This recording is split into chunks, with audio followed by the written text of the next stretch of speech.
వస్తుంది బయట ఎలా ఉంది సమాజం, మీరు ఇంకా క్యాంపస్ నుంచి బయటకు వెళ్ళాక ఎలాంటి ఫేస్ చేస్తారు అనే ఉద్దేశం ముందస్తుగా మీకు కూడా తెలవాలనే ఉద్దేశంతో పోలీసు వారు ఏ విధంగా సర్వీస్ చేస్తారు, అసలు ఏం నేరాలు జరుగుతున్నాయి, మనం వాటి నుంచి ఏ విధంగా దూరంగా ఉండాలి అనే ఉద్దేశంతో ఇక్కడ ప్రోగ్రాం ఏర్పాటు చేయడం జరిగింది.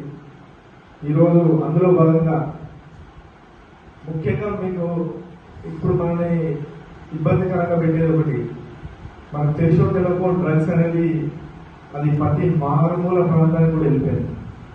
ఈవెన్ స్కూల్ 10th దాంట్లో కూడా కార్పొరేట్ స్కూళ్ళలో, కొన్ని హైదరాబాద్ అర్బన్ ఏరియాలో, గ్రామీణ ప్రాంతాల్లో కూడా ప్రతి గ్రామానికి అది ఏ విధంగా అసలు అది నెగ్లిజెంట్ చేయడమా, అది ఎక్కడ జరిగిందో ఒక 10 years బ్యాక్ ఎక్కడో ఒక గాంధీ అంటే ఒక చాలా గ్రేట్గా మాకు దొరకడంలో బలుగలుగుతూ పట్టించుకోబోతుంది, అది పబ్లిక్ అంత ఎడిక్ట్ కాకపోతుంది.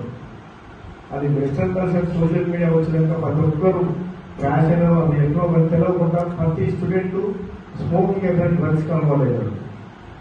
వన్స్ డ్రగ్స్ అడిక్ట్ అయిన పర్సన్ రికవరీ 95% లేదు. దయచేసి చెప్తున్నా, ఇక్కడ మీరు మేజర్ ఇక్కడ ఉన్న యూత్ పిల్లలు బయట చూస్తే మనం మాట్లాడుకునేది వేరు, బయట ప్రాక్టికల్ లైఫ్ వేరు. అది మీరు చిన్న ఇనిషియల్ స్టేజ్ ఏంటంటే మనకు స్మోకింగ్ బీరుతో అలవాటు, తర్వాత దానికి క్రమేపీ కిక్ జరిపోగా తర్వాత ఫ్రెండ్ సర్కిల్లో మీరు ఏం చేస్తారంటే డ్రగ్స్ అలవాటు అవుతారు. దయచేసి చెప్తున్నా, ఎవ్వరు కూడా డ్రగ్స్ పెరిగి కాకండి. మనం డ్రగ్స్ నుంచి దూరంగా ఉండాలంటే మనకు ఫస్ట్ ఒక గోల్ ఉండాలి. మన 24/7 మనకు ఒక లక్ష్యం లేకుండా మనం ఈ కాలేజీకి వచ్చినా వేస్ట్. మనం ఏం చేయాలనుకుంటున్నాం, మన తల్లిదండ్రులు మేజర్గా మనం ఇక్కడికి వచ్చిన 60% అగ్రికల్చర్ సెక్టర్ అని ఉంటారు, విలేజ్ ప్రాంతం చెప్పారు. మీ తల్లిదండ్రులు బయట గొప్పగా చెప్తారు, ఇక్కడ మీరు ఇక్కడ ఉన్న రిసోర్స్ అన్ని కలిపేయడానికి వాళ్ళు వ్యవసాయం చేసుకుంటా వాళ్ళు ఏ కంపెనీ సీఈఓ అనగా మీకు మాత్రం పోలీస్ స్టేషన్, మీ లోకల్ పోలీస్ స్టేషన్లో క్లియరెన్స్ సర్టిఫికేట్ అనేది ఖచ్చితంగా అవసరం. అందుకనే డిసిప్లిన్ ఉండి బయట ఎక్కడ కూడా మీరు హవార పనులు చేయడానికి మేము ఇక్కడికి వచ్చి ఎంకరేజ్ చేయడం జరుగుతుంది. మీ లైఫ్ అంతా స్పాయిల్ చేస్తుంది, క్షణిక అవసరం మీరు చేసేది. ఎప్పుడైనా మీరు బయట ఫ్రెండ్స్ బర్త్డే పార్టీలు కానీ మీరు తాగిపోయిన బండి డ్రైవింగ్ చేసిన బయట తెలిసి తెల్ల గొడవ పడ్డా వన్స్ ఒక్కసారి కేసు రిజిస్టర్ అయిందంటే మీ కెరియర్ అంతా కొలాప్స్. అది జరిగితే అనుభవిస్తే తెలుస్తుంది. వాచ్మెన్ ఏదైనా కంపెనీలో అటెండర్ కావాలన్నా వాళ్ళ క్యారెక్టర్ ఏంద్రా బాబు, పోలీస్ స్టేషన్ సర్టిఫికేట్ తీసుకురావాలంటారు, అటెండర్గా ఉండాలని. ఈ రోజుల్లో వాళ్ళ క్యారెక్టర్ ఏంటని అర్థం చేసుకోండి. లైఫ్ని మీరు ఇప్పుడు తెలియదు, దాన్ని ప్రాక్టికల్గా అనుభవించడం అడగండి. బయటికి పోయాక మీ సీనియర్స్ అడగండి. ఒక 2 years ఖాళీగా ఉంటే ఏంటి అసలు లైఫ్లో ఏం చేయాలనేది అప్పుడు తెలుస్తుంది. ఇప్పుడు మనకంతా ఏంటంటే time to time food bed అన్నీ ఉంటాయి, వాళ్ళకి పేరెంట్స్ ఫీజులు కడుతుంటారు, అన్నీ చేస్తుంటారు. కెరియర్ అనేది బయటికి వెళ్ళాక తెలుస్తుంది ఏం చేయాలి, అరే మనం ఆ టైంలో ప్రిపేర్ కాలేదు లేదు అప్పుడు తెలుస్తుంది. అంతా మీరు సినిమాలో చూసినట్టుగా మరి ఎట్లా మరి అందుగురించి దయచేసి ఎప్పుడన్నా మనం స్ట్రాంగ్ ఉంటే ఎదుటి వ్యక్తి ఆటోమేటిక్ భయపడతానే ఉంటుంది. ఎవరైనా మనల్ని చూస్తే అరే క్షత్రియ కాలేజ్ పిల్లల్ని ముట్టుకుంటే చంపేస్తారనే భయం వాళ్ళలో పుట్టాలా?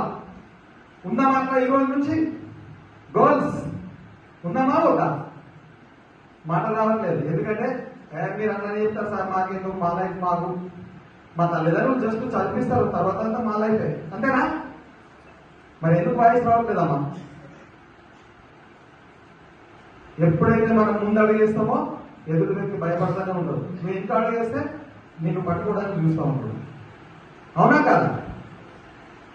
నేను చెప్పిందాన్ని ఏమైనా అర్థమవుతుందమ్మా మీకు? అంటే వాయిస్ వస్తుందంటే నాకేమో అనిపిస్తుంది అంటే నేను చెప్పేదానికి ఏమైనా తప్పులు ఉన్నాయా, లేకుంటే నేను చెప్పేది మీకు అర్థం కావట్లేదా అనిపిస్తుంది. వాయిస్ రావాలి, మన లోపల నుంచి వాయిస్ వచ్చినప్పుడే మనకు ప్రశ్నకు సమాధానం అనేది దొరుకుతా ఉంటుంది. నేను చెప్పానంటే మన మిస్టేక్ ఉందా? వాయిస్ మీకు అర్థమవుతుందా? సార్ వాళ్ళతో మీకు మంచి గిఫ్ట్ ఇప్పిస్తాం. ఒక్కళ్ళని చెప్పండి, ఇంతమందిలో మీరు ఇక్కడ ఉన్నటువంటి ఎవరైనా నో ప్రాబ్లం ఉందా? కానీ దానివల్ల మనకు చాలా నష్టాలు ఉన్నాయి, మీకు తెలుసో తెలియదు. వాడు ఏం చేస్తాడంటే ఇన్స్టాల్లో పర్చేజ్ చేసుకొని ఫస్ట్ ఫ్రెండ్లీగా పర్చేజ్ చేసుకుంటాడు, తర్వాత మెల్లమెల్లగా ఏం చేస్తాడంటే మీ యొక్క రహస్యాలన్నీ గోప్యంగా పెట్టుకుంటాడు. మనం అటు ఇటు పోయి వచ్చిన ఫోటోస్ పిక్స్ అన్ని మనం దగ్గర పెట్టుకుంటాం. వాడు ఏం చేస్తాడు, అదే పిక్ ఒక రోజు ఏం చేస్తాడు, ఈ తల భాగాలు మీద పెట్టి మిగతా భాగాలను ఎడిట్ చేసి అదే పిక్ ని పంపించి, నేను చెప్పినట్టు నువ్వు వింటావా, లేకపోతే సోషల్ మీడియాలో పెట్టానా, లేకుంటే పేరెంట్స్ గ్రూప్ లో పెట్టానా, కాలేజ్ గ్రూప్ లో పెట్టాలని నిన్ను భయంకరంగా గుర్తు చేస్తూ ఉంటాడు. అప్పుడు మీరు ఏం చేస్తారమ్మా, ఇటు స్కూల్లో టీచర్స్ కు చెప్పుకోలేరు, ఇంటి దగ్గర పేరెంట్స్ కు చెప్పుకోలేరు. లాస్ట్ ఏం చేస్తారు, వాళ్ళ దగ్గర పోవాల్సిన పరిస్థితి వస్తుంది. అక్కడ పోయినా కూడా మీరు ఏదైనా డ్యామేజ్ చేస్తే మీ కూల్ డ్రింక్స్ లో మత్తు పని అవుతారు.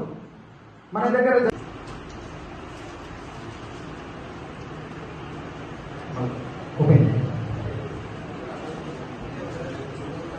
సేమ్ నాకు ఈ పేపర్ ఫస్ట్ ఎట్లుందో అట్లా కావాలి. ఐరన్ చేస్తే అవుతుందా గర్ల్స్, అవుతుందా అమ్మా? మరి ఏం డిఫరెంట్ ఏమొచ్చింది, ఏమొచ్చింది డిఫరెంట్ దీంట్లో డిఫరెంట్ ఏమొచ్చింది? అర్థమైందా కదా డిఫరెన్స్ ఏమొచ్చింది? అంటే మనం అర్థమైందా డిఫరెంట్ ఏమైంది? ఏం గీత లేదు మళ్ళీ దీనికి ఎక్కడ కూడా. కాబట్టి